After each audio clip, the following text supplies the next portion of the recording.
Welcome to Our Portuguese Table podcast. I'm Maria Lawton, the Azorean Green Bean. And I'm Angela Simoes, and we're just two chicks dishing about Portuguese food, culture, and what it means to be Portuguese. So grab a glass of vinho or copo de café and join us as we talk about our favorite foods, reminisce about growing up Portuguese, and interview some of our community's most successful chefs and food writers. So sit down at our Portuguese table.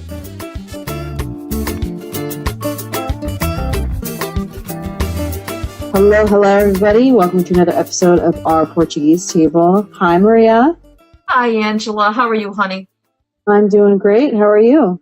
I'm doing great. I'm really enjoying the fact that some of the last podcasts we've gone live, we've had some wonderful feedback from people. So more and more people are listening. So for those that if this is your first time listening to our podcast, welcome.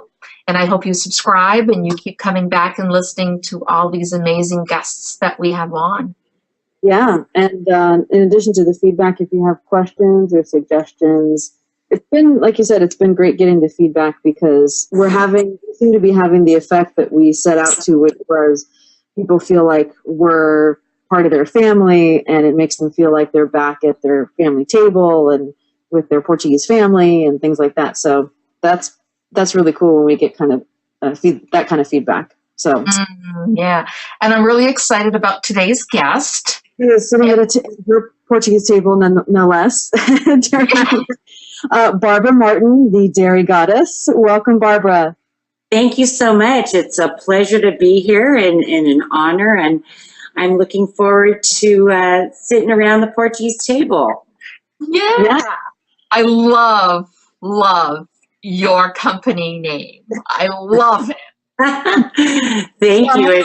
It started very kind of tongue-in-cheek when I was just starting and I hadn't even had my business yet, my cheese business. I was actually just getting started on social media and kind of advocating for agriculture and dairy and showing people what we do. You just don't go to the store and get that milk. I mean, you go to the store and get that milk, but it's not just from there. It comes from the hands of so many hardworking families. So just sharing my story, and I started Twitter probably last, and I saw those cute different Twitter handles, and one of my good friends, he introduced me to his Twitter community and said, I would like to welcome a true dairy goddess to Twitter,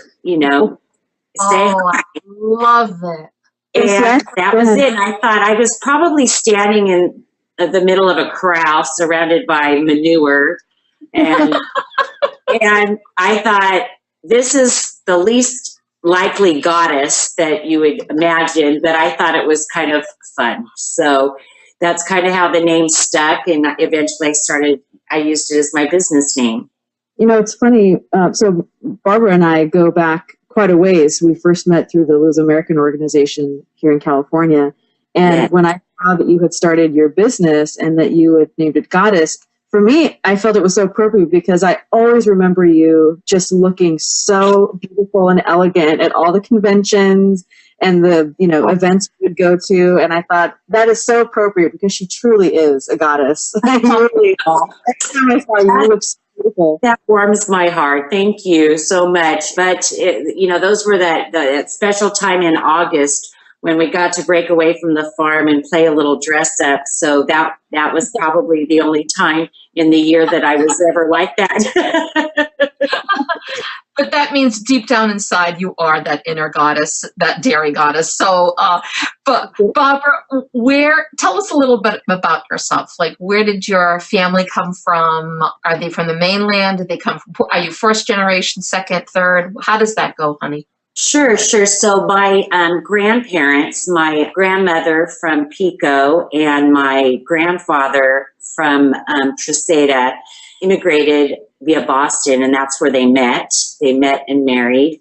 And some of my grandmother's family went to San Diego for tuna, but she followed my grandfather and came to California for dairy.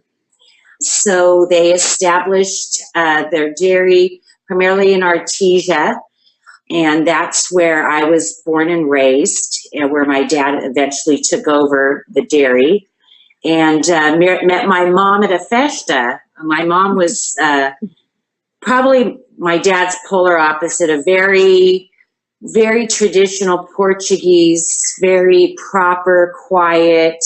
At that time, you know, they're a little embarrassed of their accent, even though he was born here. His first language was Portuguese, and all they want to do is assimilate and be American, especially California American.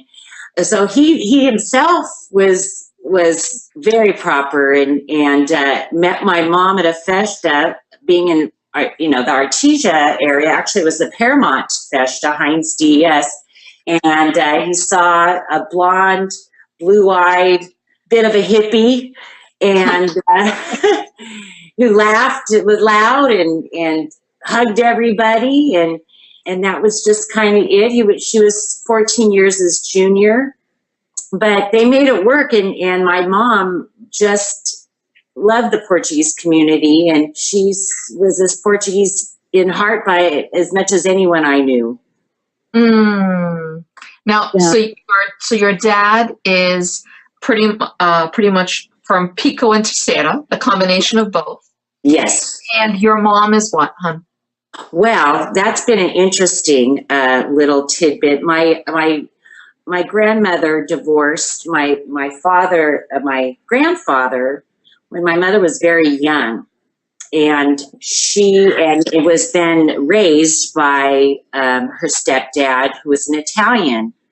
Okay. And she converted at 13 to Catholicism, and she didn't know much about her real dad, other than French Canadian and her mom being Yugoslavian. And that's questionable. God rest her soul. I always think she was a bit of a gypsy, from a gypsy family, but we don't know for sure. And she didn't like when I joked about that. Well, what's funny is, and I'll have to let everyone in on it, before we started the podcast, I was talking to Barbara real quickly, and I was saying, well, you can talk about, your Portuguese background. She goes, well, I'm half Portuguese. And my thing to her was, well, the Portuguese gene overtakes every other gene, because that is what I tell my children, because I'm Portuguese, but my husband is English, Irish, Scandinavian, French Canadian. I mean, you've got a whole mix of stuff that it's his background, but mostly it's English, Irish.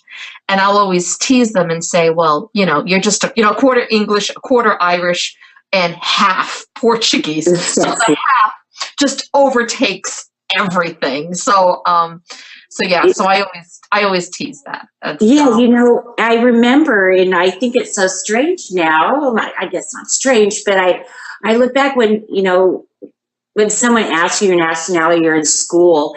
I always said I was Portuguese. I mean, so my dad, it was my grandparents born in the Azores, but I remember being a little girl going, I'm Portuguese. I'm Portuguese, and and my mom never really corrected me, even though she was very much, her Yugoslavian mix. But after my mom died, I found someone on Facebook found me, I guess, after the obituary, and come to find out I'm half Scottish. So really? Yes. I said, well, that makes a lot of sense, because the nuns used to tell me that they were sure that I had some Irish or Scottish background. And well, what's funny is I even have people who do this and send me messages, and how can I find my ancestry? I had my ancestry done, and I thought I was all Portuguese, but I got, let's say, 70% Iberian Peninsula, but the other was Italian, Irish, English, Moroccan. We've got a whole bunch of stuff. And the thing is what we really have to say is we're all a mix of so many different personalities, because the Portuguese were travelers, the discoverers. And Yeah. not only that, but the Iberian Peninsula was invaded by many different cultures. So we had the Romans come in, and that was part of the Roman Empire for a long time. You know, we had the Moors come in, and so we were all, you know, so we've got a whole bunch of different combinations, but I love the fact that do you still see yourself as Portuguese if someone was to ask you what's your nationality? Yes, yes, I do. I still see that and still am involved. I have a Luso meeting tonight for our council that we are reactivating here in Hanford, Lemoore, Central Valley, trying to get this reactivation going. Because I mean, there's so many Portuguese Americans here in the Central Valley, and I mean, to celebrate festas. I joke with my friends from Southern California, saying I've never eaten as much sopish as I have since moving to the Central Valley, because there's so many festas, and these are, and I'm very impressed because I feel like Chino and Artesia, there's a lot of, you know, first, second generation, but up here you're already on the fourth generation. And they really are so great at keeping the traditions alive. We went to the Carnival on Friday night, and you know how many are still just active in these traditions, and it makes me proud. And now I have grandchildren, and I want them to experience what I experienced and what my children experienced. And you know, thankfully, my daughter married a Portuguese American young man, and their family's very much into the tradition. So I think we'll at least for another generation have that going. That's beautiful. Now, you said before your grandfather started dairy, his farm. So have you continued your grandfather's farm, or is this a different farm? So my husband, who I met through Luso American, on a little side note, this just popped to my head, and I remember my dad, we never really went anywhere. We were very much raised on the farm. My mom actually, for a free spirit that she was, she didn't drive. She went around everything by her bicycle. So we would go to town once a week, and we'd go to two things. We'd go to a Luso dinner and the festa in Chino in August. And I asked my dad, well, why do we only go to these things? You know, why don't we do other things? And he says, because I've got to find you a Portuguese husband. Oh, that is so cute. And so, well, it certainly worked. And I've been with my husband. I've known him for almost 40 years, but we've been married. It'll be going on 34 years. Oh, how beautiful. So actually, my brother was carrying on my father's dairy, but decided to sell and went a different career path. And then, but my husband remained in the dairy industry, and it's been a tough go. California dairy farms have really suffered over the last few years, but we're still here and doing that. And that was part of the reason with the dairy crisis in California, why I wanted to help and do something and decided to make cheese. So now we've gotten to the part of making cheese. Yay!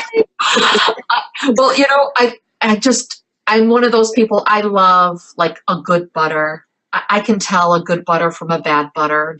I can. The same way with, cheese. I appreciate smelly cheese because usually the smelly cheese sometimes tastes great.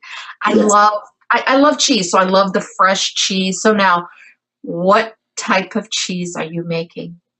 So I started out doing the fresh Portuguese cheese that is still one of my favorite things to eat. It's harder to sell because you have to move it so very quickly. So I chose not to do the fresh cheese because it's a lot of work to move something that quickly. So I went to in 2008 at Cal Poly University, they had a cheese course. And, you learn how to make all, different kinds of cheese. But when I decided to help our dairy, I didn't have much room. We didn't have much money. And I needed something that would sell quickly. I didn't have time to wait, 60, 90 days for aging. So, because if you do a raw milk cheese, something like that, you don't have to buy a pasteurizer because anything under 60 days has to be pasteurized. So I bought an old little pasteurizer, named it Patsy, and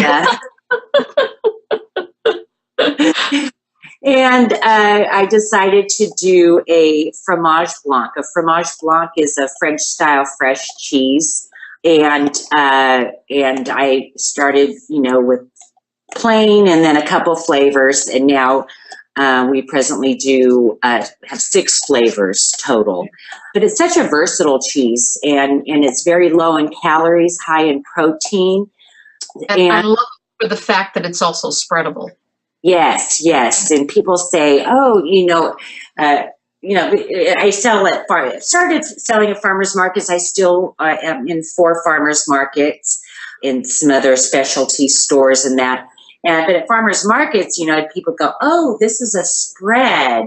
And I'm like, well, it's cheese. But it's spreadable because it's so fresh. So I exactly.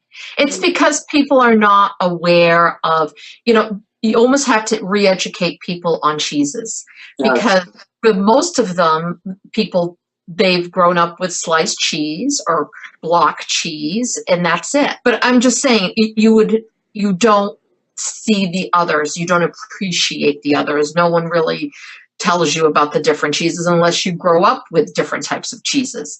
But the spreadable soft cheese is just, that's amazing. And now you say you're making it with different flavors to it, or what are you adding to it, Barbara? Yeah, so from the plain, which is still a really good seller, but we have what I kind of name my cheeses after my favorite places and my favorite flavors. So for 20 years living in Southern California, I was a travel agent.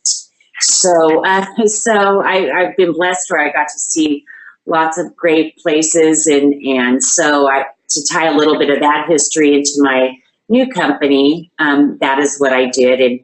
And so my first flavor, which is the Central Coast, and it's Santa Maria seasoning with dill. And that Santa Maria seasoning is how they flavor like the tri-tips in Pismo and that Central Coast region. Mm-hmm. And then I, of course, have the Azores, which is flavored with, and I don't say it right, this is where I sound half Portuguese, but malaglita is, yes, and I use that to season my Azores. Then I have the Valley, which is the best flavors of this area, which are peaches, almonds, and honey. That particular one's my highest award winner. I won actually first place for the American Cheese Society in the American Cheese Society in the fresh cheese category. Nice. Yes, and I have won, most of my cheeses have won some little award, but that's that's my Oscar of cheeses. The last time I was in St. Michael, because every time I go there, I go to the Azores. They have, of course, we have 2 cows for every person on our islands, and especially in St. Michael, and we've got happy cows everywhere. So they're constantly trying out and making different cheeses. And one of the last times I was there, they had some cheese that was flavored with garlic. Uh-huh. Which you might think, oh, garlic with cheese, but it tasted fantastic. Oh, I bet. And the other one was parsley. Yeah. Parsley was a nice mild flavor, and then it gives it that it makes it look beautiful too. Yes. Yeah. So it's like so the thing with the pimenta, the malagata, that would be delicious. Personally, I like that would be spicy in there too. Very spicy, and I think we've got it pretty good now.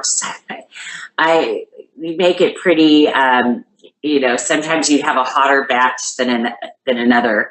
But I think we've got that little problem. But it's great. And then I love that paired for one of our recipes that we've done. We like for my daughter's wedding, we had a little French bread with a piece of linguiça and then the Azores fromage blanc on top. And that was just a big hit. People love it. But it's great, like with green olives and linguiça. Oh, wow. That sounds amazing, Barbara. Now, where I'm here in the East Coast, how can we purchase it out here, or does it come out here, Barbara? Being a fresh cheese, that's one of the challenges I have because it is overnight shipping, which is really costly for, so the cheese is fairly reasonable, but boy, to get it shipped, overnight can be, 5 times what it costs. So that's one of the things. And I'm still very small, very artisan. I'm really in California. I think there's this shop in Reno that has it, but distribution. I'm not large enough for a distribution to that scale where I'm out there. I mean, maybe someday I'm kind of passing the torch on to my daughter, and she really, is doing well with it. She's always been involved with the business, but is kind of maybe thinking of going to the next level where I'm kind of to the point now where I want to enjoy my grandchildren. I want to enjoy every minute of it. So sometimes that entrepreneurial spirit is overshadowed by my grandkids. I'm thinking to myself here, and Angela and I have talked about this, that we're trying to figure out a good time for me to go out into California this year. And one of the things that I'm doing is there's a little bit of filming that's going to go on in St. Michael this year for the PBS show. And one of the things is we're talking about cheese. And I'm thinking right now, I think it would be a great idea to film out in California, all the dairy farms that are going out there. So I might be out there sooner than you think, Barbara, and I might be trying out that cheese. That would be awesome. Awesome. I love it. Oh my God, that sounds amazing. That sounds amazing. Angela, we need to make sure we go to Barbara's farm. For sure. That would be great. Yeah, and just so that listeners know, you can purchase online, but just as you were saying, sometimes shipping can be. But I just placed an order while we were having this conversation, so there you go. Thank you very much. Now let's put this out here, Barbara. For those that want to do that, how can they get a hold of you? Your website, Facebook, Twitter, Instagram, what are all those things that people can follow and get a hold of you? Yes, so all of the above, www.dairygoddess.com, Twitter handle Dairy Goddess, Instagram Dairy Goddess, Facebook page is Dairy Goddess Cheese, and I'm on social media and do my best to respond very, very quickly. Okay. I was reading on your blog, and for those of you who haven't been to the website, Barbara does have a blog, so make sure you follow her. Yes, I've been a little tardy on my blog lately. That's when it was one of my New Year's resolutions, and here we are in March, and I still haven't done that. But coming soon, an updated blog post, I promise. You've been busy because you moved farms and you moved the store, and therefore have moved the storefront, right? And your website is. So talk us a little bit about what was the move, because I think you're moving to organic, I think is what you said. So how did that? Yeah. So in California, there's we have a lot of issues in the agricultural industry, and we decided that I really like the agritourism part of agriculture, and to do so and to have something like that and a large scale dairy farm, we thought, let's maybe do something different. We had an opportunity to move just, a quarter mile up the road, the smaller dairy that is a little bit better location to receive customers. We're 1 mile off of a main highway, and that's the main highway going to Yosemite and the main highway going to the coast. And then with labor issues, a big problem with labor issues in California. So we thought, maybe let's take it old school, the way our grandparents, great-grandparents did it, and transition organic, which we're still transitioning, and open up a little farm stand and sell our goods. And that's what we've done, and summer, fall, awesome. We knew it would really drastically slow down winter, and looking forward to it picking up here in the spring. And I received a grant from the USDA to help me promote this agritourism and add dollars towards advertising and promotion. That's wonderful.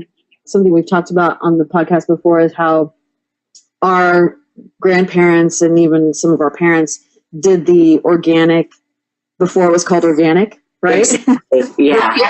They had their own farm, their gardens where they grew their own vegetables, and even had their own livestock, or would make their own butter and their own cheese and everything like that. Yeah, so we were the original farm to table too. I mean, farm to table is nothing new to me.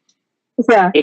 So it's funny how that's kind of all coming full circle, and we're getting back to doing it the way it was, because old school was good school, right? Right. It worked, and it's pretty cute to hear. And I always say I'm on the front lines of agriculture as far as defending it against those that might think that we're cruel to animals, or they don't understand it. And so there's, with all the negative press through some of the organizations that are anti animal agriculture and plant-based foods only, I've often faced a lot of people with opposition and challenges.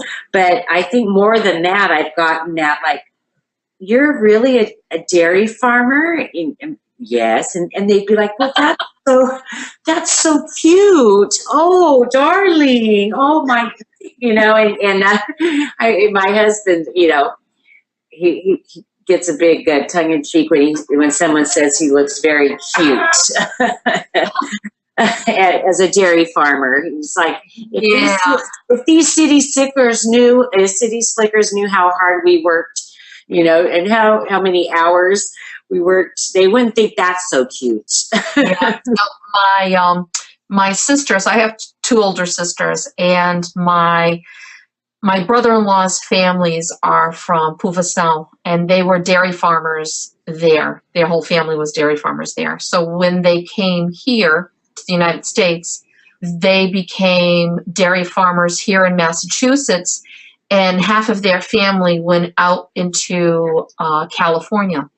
Oh. And they have since, passed on. So they're no longer, obviously they're no longer with us out in California. But that was something where I saw one of my brother-in-laws decided at one time he was going to have a dairy farm. So I saw how hard it was for him and for my sister, and when their children were very young at the time, and how they struggled. Yes. How, at one point they lost all their cattle because they became sick. There was some kind of sickness that one of them caught, and then all of their cows died. And it pretty much they almost lost everything.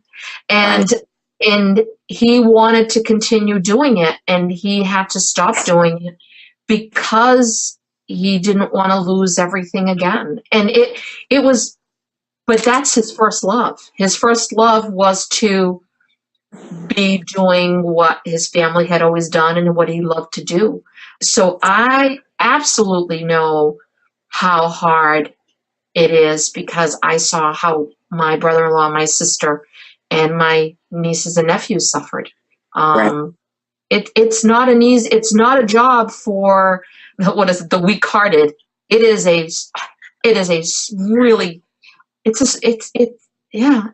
can't even go into it. It's hard. it's a hard life. Right. It's committed. I mean, there's so many great things about it.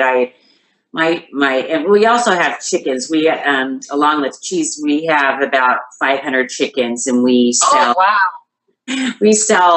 free range eggs at farmers markets, a little distribution company, and then also at our farm stand. And my granddaughter loves to go with her oval to go with the chickens. And I got the cutest picture of, her holding his hand, and they were walking towards the chicken coop. And I think that, with all the work and all the sacrifice, every day in and day out that you care for animals, that one photo makes it all worth it. So, it is, and it's a different industry. It's a different changing industry, and in California, it's you either have to go very, very large scale, or then you find niche markets such as organic, something along those lines to make it work. And well, it seems, I don't know how it is in other states, but here in California, especially, it seems to be trendy also to buy organic and support local business, but not just trendy. It's a good thing, right? So, I mean, yes. Even you get a better product, and that you're supporting the local economy. So I think that people are more conscious of that as well. So, Yeah, I think that, the organic movement and whether you're a large scale dairy farmer, they're still doing a great job. They're bringing you good quality milk at an affordable price, and the reason they do a great job. But to make it work in California, you either have to be one or the other. So organic, people that buy organic are really supporting that style of farming, that old school tradition, and those customers value that. That's why they're paying more for it. I recognize that, and I think, trendy is possible, but I do think it's something that people, it won't go away anytime soon. No. I think that people are really, and like you said, to us, it's nothing that we haven't seen. I mean, we've always been organic, farm to table. I mean, that's how we grew up. So they put these catchy little names with it. You're kind of like, well, that's what we do. That's how we were raised. Yeah, been there, done that. I know how, again, out there, you're very lucky that you have a very longer growing season than we have here in the East Coast. So today I was thrilled to have, a sunny day. It wasn't gloomy. It wasn't too cold. It's getting like a little warmer now. And I'm thinking, oh my God, spring is around the corner. And the great thing is I just saw a notification that, the community harvest where you can be part of if you, if you tie into by, if I give so much amount, I'm part of that harvest for one of the local farms that we have around here. You get to pick up their farm fresh stuff every month. That's part of your share. And I saw that today, and I'm like, oh my God, I'm so excited because that's like coming. It's not here yet, but I know it's coming. And Right. I look forward to always, as soon as those farm stands open, I am like right there supporting my farmers because you have to. We all have to, folks. Those that are listening out there, I get it. It might be a little bit more a pound, but the flavor is completely different. You're getting stuff that doesn't have any pesticides on it, and it's just all good stuff for you. And last year, I know I went on a tangent, Angela, with beets. I know I went on a tangent with beets. I went crazy. With beets. I rediscovered my love of roasted beets. And so all I keep telling my husband is, oh my God, I can't wait till the beet farmer. I love beets as well. And beets with my naked cheese is amazing. Oh my God. Yeah. But another point too with shopping, at farmers markets or belonging to a CSA or something like that, the food is coming from the United States. Yeah. And the state where you're at, Yeah. and not coming from, South America and that. So it's important. And a lot of those, if it's not local, meaning in the United States, do they have the same? They say they have some of the same regulations, but you wonder, how is that being enforced? You just, like, for example, I'll give the example of strawberries. Okay. So if you're buying strawberries and they're organic strawberries and they're being, you buy them when they're in season and all that, you need to eat them fairly quick because they're going to go quickly. It's a soft fruit. It only has a certain life where it will quickly, turn. But if you buy one, for $1.99 for 16 ounces, and it's coming from Chile, and you have it, and you've got it for like a couple of weeks, and it's not bad on you. Yeah. What do you think is on that strawberry for it not to go bad? Exactly. Yeah. Yeah. And that is what will happen is, so if we're not able to sustain our local agriculture, then we won't have choices, Right.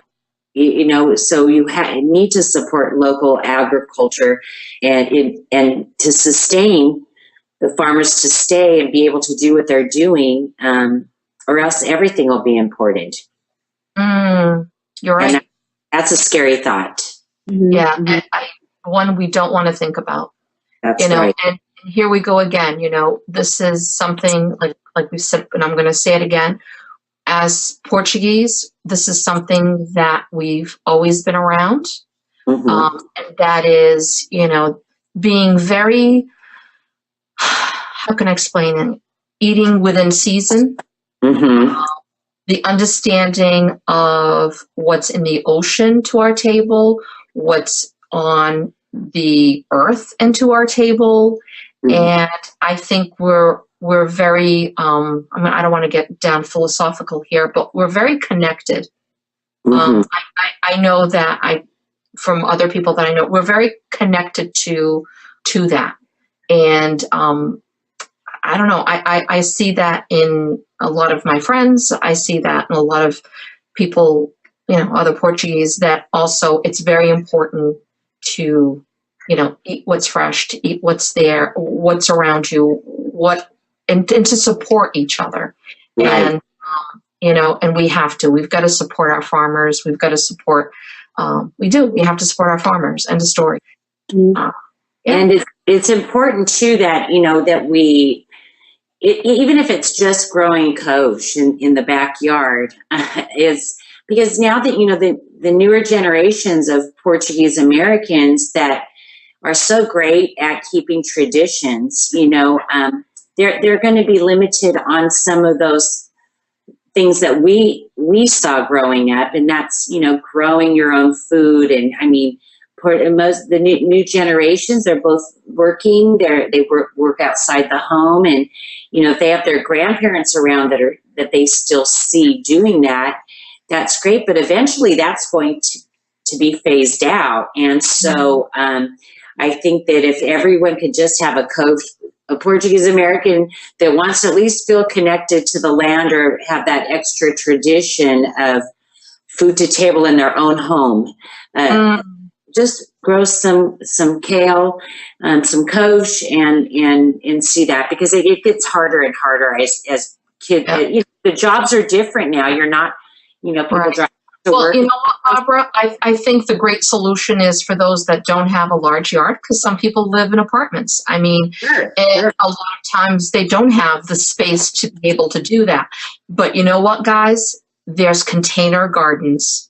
Sure. You can buy and do small container gardens, and there are plenty of people who live in apartments that do container gardens. And even if you do that and planting some seeds, for parsley, for, like you said before, with, any tomatoes. Oh my God, little things where it doesn't take much room. You need to do it. And speaking of courge, which is, for those that don't understand what courge are, it's collards. We're talking about collard greens. And I saw someone, I won't mention by the name of maybe Angela, who was showing the other day on her page, showing off all of the collards that she had picked from her backyard. And look at me, I have all these fresh collards.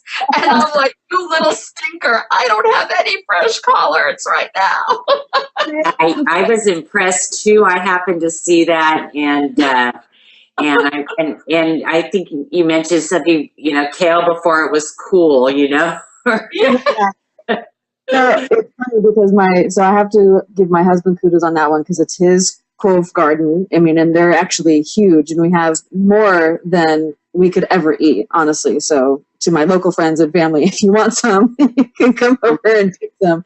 But it's funny because every time I would make dinner, and sometimes I would buy kale at the grocery store, and he'd say, well, is this our kale? And I'd say, no. So then I started to feel bad. So I said, okay, I'm just going to go and harvest it all so I don't have to okay, I want to make clove for dinner tonight. I got to go outside and pick it. Right. Wash it, dry it. Yeah, I get it. But I wanted to clarify something because, you were saying that it's collards. So I thought it was kale, which is similar to collard greens, but is there a difference? There is. The shape of the leaf, the collards are much bigger than regular kale. So a collard is like a larger leaf. Sometimes it's more round, whereas a kale tends to be also a little bit more bitter. And you can have different colors of kale. You can have the black kale, the curly kale, but it's in the kale family. They're all the same in this family, but there is kale and there is collard, and the collard green are courge. That makes sense. Yeah, meant kale. That's what I thought. No, courge is our kale, or what we call our kale, or courge. We always say, oh, courge. And so we put the two together. And then people would go, oh, no, that's not it. This is our courge. That's not our courge. And it's like, well, that's two different things. Courge, or what you're calling as courge, is collards. And the kale, the smaller leaf, the ones that are very curly, tend to be, that's the kale. That's the kale. But the courge are the bigger, the collards are, and you would say collard greens. And those are the big leaf, with a bigger stem in the center, where you could, know what I mean? It's a different animal. How would you say kale in Portuguese then? It would I think they put the two together. Oh. I really do. But you know what? We'll look at that together, because I know they would say a soup with curve. Yeah. And we would think, okay, it's kale, but it's not. It's collard greens. And what about turnip greens? What's that called? Knob. He said knob. It would be soup de knob. Oh my God, what is the turnip greens? I know watercress is a grião, and it would be which watercress? I love watercress, but the turnip greens, it is knob. Verdura de knob, parte de cima. It's sopa de knob. Sopa de knob with the greens would be the oh my God, the turnip greens. I can't think. I can't talk right now. But, yeah. My va always said sopa de knob. Sopa de knob. Yeah, that's it. So that's what I mean. So you throw all those greens together. They're all healthy for you. Oh yeah. So I going back to the courge. I'm going to say this because I know we're going to get people listening to the saying. Oh. That's not how to say it, because I will tell you, I grew up saying courge, right? And then I was told, no, it's not courge, it's couve. But then there's, with how you were saying it, couve. Say it again, Maria. You said it's slightly different. It's courge. Courge, right. So there's like 5 different ways to say courge. It's potato. Yeah. Tomato, tomato. I always get a break because I'm half Portuguese, so they always get a break on my pronunciation. And for those, I'm from the Azores, so we have different slang on certain foods that, again, the mainland might be a little bit of a different slang or, kind of thing, but we're talking about the same thing, folks. Yeah. Well, it's just like in English, you say, if you're on the East Coast, you say hot dog. And if you're out here in California, you say hot dog, right? It's like... I say hot dog. I say hot dog. Back east, they pop their car with a quarter. Every once in a while, I'll say something, and I went, "Oh my God, did I just say that without pronouncing my R?" And then my husband will look at me and he'd go, "Yeah, you did. Yeah, you really did, Maria." So it does slip out every once in a while. It does. It's charming. Okay. Sounds great. It's charming. Did you just say that, Angela? It is. I love it. I think it's cute. I think it's cute too. I mean, we have a good friend. You California girls. For sure. I do my best to not say like as often as few times as I can. But people already know I'm from California, or they think I'm Canadian for some reason. But I have the California accent. I know. When I was in Toronto, not last year, it was the year before. Oh, I have to go back to Toronto. I love that place. I heard a lot of like, and I heard a lot of for sure. Really? Yeah, those were the two things I heard a lot when I was there. They would say, "Oh yeah, like." It was a lot of likes, and it was a lot of for sures. I heard that a lot. We're California wannabes. Come on. Yeah, I was just Angela. No. They're a whole special. Oh my God, I loved going to Canada. For those we're talking about California too, which I love California also. But I really loved going up to Canada. I really did. There are so many, especially the Toronto area. That's where I went, and the people in Mississauga and all that. They are the Portuguese community up there. They are just like amazingly proud of who they are. It's really fantastic. I really love. It's really beautiful out there. Really, really nice. So, ladies, we're coming up on the hour again. We didn't even get to ask Barbara all the stuff we wanted to ask. Okay, Barbara. One question. Yes. Maria, you pick. One question? I only have time for one question. Oh my God. Okay. Well, I always like to ask, what does it mean to you being Portuguese?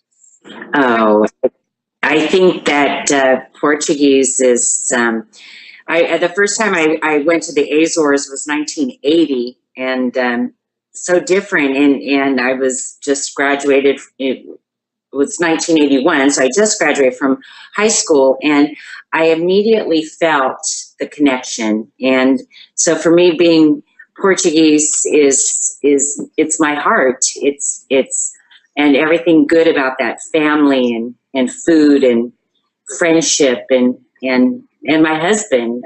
Everything that's been good in my life is somewhat connected to my Portuguese heritage. Oh, that's beautiful, Barbara. That is beautiful. Now I'm going to ask one more question. I still have a few more minutes. I can see the time. And that is, if you could have like your favorite dish that brings back amazing memories, what would that Portuguese dish be, Barbara? Who would be making it? Your mom or your grandmother? It would be my getting emotional. It would be my avó, my dad's mom, and it would be sopa de nub. Sopa de nub. I loved her turnip soup. I loved it so much. Mm. And her popish. Oh, popish, of course. Everyone has their popish. Yeah. So, Barbara, do you have her recipe for the soup, and do you make it? I make, my friend Rosemary Avila makes a very close to what she did. So I have her recipe. No one, back then we didn't think about taking recipes down. I mean, the kids, this next generation is so much better at that. I think they realize that no, nobody got her recipe. And but my friend Rosemary makes a good one, so I use that one. I have that was one of my dad's favorite soups, and so I have that in the cookbook that I wrote. And it's funny, when I was writing that recipe, I have a hard time making that soup. Yeah. Just brings back so many good memories. And yes, but I remember her making it. She would, we were in Chino, which is about 45 miles from Artesia at that time, and she'd come and stay the summer with us, or part of the summer with us. And even though it was summer, she'd make that soup because she knew my dad loved it so much. And I remember eating it and waking up in the morning, and there'd be popish and her sitting at the chair watching TV with her rosary beads, and all I could understand was so beautiful things to hold on to. Absolutely. Well, Barbara, our hour is up. That was a fast hour. I mean, how fast was that? That was much too fast. I'm sorry. It was too fast. Yes, I enjoyed it very much. I appreciate your time, and we're super proud of what you've been able to create. And if anybody's passing through Lemoore, we ask that you stop by and see Barbara. And then if you're not, then go to your website. And our notes after, we'll make sure to include all how they can get a hold of you, your website, your Facebook page, all of that info, so that people out there can follow the Dairy Goddess. I appreciate that. Yeah, and we wish you much success. We're very proud of you. You're continuing, those traditions, which is very important, and that you've passed it on to your children and now your grandchildren, and it's beautiful, Barbara. We wish you the best, honey. Thank you. To you guys too. You guys are doing a great job, and just make Portuguese women proud all over the place. Thank you so much for what you guys do. Thank you, Barbara. Thank you. And give your best to your hubby and your rest of your family. Thank you. Thank you. I sure will. And you guys too. All right. Bye, Barbara. And hopefully we'll see each other soon, honey. I hope so. My doors are always open. All right. Bye-bye. Bye-bye. So is she not a true goddess or what? I'm so glad we have her on the team. I want to be called the goddess also. I mean, what a great name. The Dairy Goddess. So maybe you reinvent yourself as the Azorean goddess. Bringing you to the goddess. I'll make sure to tell my husband that. You can call me the goddess from now on. Why not? I mean, I think that'd be great. It's funny. As she mentioned, she had been a travel agent before. And when I saw her doing this business, I had no idea that she had ever farmed at all. So when I saw her doing the dairy stuff and the cheese stuff, I thought, is this the same person? I don't remember her being, a dairy person. But then, and as I mentioned at the beginning of the podcast, I just always remember her looking fabulous, like literally like the best dresses, beautiful hair. She's got like this red, like deep red auburn colored hair. I mean, she's just a beautiful woman. So, and here she is, doing her own thing, an entrepreneur, like she said, now, of course, I know what dairy farmers are in the middle of, and they are in the middle of cow manure. And so it's you to be called the Dairy Goddess when you're in the middle of all of that. That is amazing. Yeah. So anyway, I placed the order while we were on, because I mean, who is not? If anybody doesn't like cheese, I will be very suspicious of you as a person. Right? I do. I really am. I really love cheese. I love sampling different ones. Anytime there's like a thing of different cheeses, I need to like smell it. I'm like the weird chick. I'm like smelling the cheese first, then I have to see the texture, and then it's like the whole thing. So if you see this woman off to the side smelling cheese before she puts it in her mouth, that's me. That's me. But I love that French type of cheese where it's a spreadable. It's a thicker, like when you think of quiche fish, it's a very high, what do you call it? Moisture, kind of wet. And all that. But this has less moisture than that, and it can be spreadable. Yeah. But still very, very anxious good. To try. And for sure, when you come out here, we'll do a tour. Because there's a few cheese places. There's one, Mattis Cheese, up in Sonoma. There's Ashadinha Cheese in the Central Valley as well. So, and somebody who makes Saint George cheese. I don't know who that is. I keep hearing. That's the Mattis Cheese Factory in Sonoma. Oh, okay. Because I keep hearing that they're making it very similar to the Saint George cheese. So it is, but it'll always taste a little different just because of the milk, because the cows in the Azores, the grass has that high salty content, right? So their milk tastes different. But it is very, very close. It's very good. I've had it. Okay. It's really good. All right. Yeah. All right. We'll have to do a cheese tour, a wine tour. You're going to be busy. I think you need to spend a whole month out here. I was going to say, I don't think a week's going to do it, Angela. I don't think so. I think you need to plan for a nice, lengthy tour. Or multiple trips, which is totally fine. Multiple trips. Right? Oh, funny. Well, the time has come. The time has come. Again, I mean, for another one down here, and so glad we were able to speak to Barbara. I loved it. And and for those, again, we thank you for listening. We hope that you're enjoying it as much as Angela and I are, because I mean, I think we laugh through the whole thing sometimes, but I mean, I'm loving it. And I know that for those that we've heard from, how much you're enjoying it too. And so we're just going to keep on doing it as long as we can. We are. And can I confess something? Sure. So when I'm having sort of a down day, I listen to one of our podcasts, and it totally makes me laugh, and I'm like instantly in a better mood. I love it. I'm drinking the Kool-Aid. I am drinking our own stuff, but hey, if it works, honey, do it.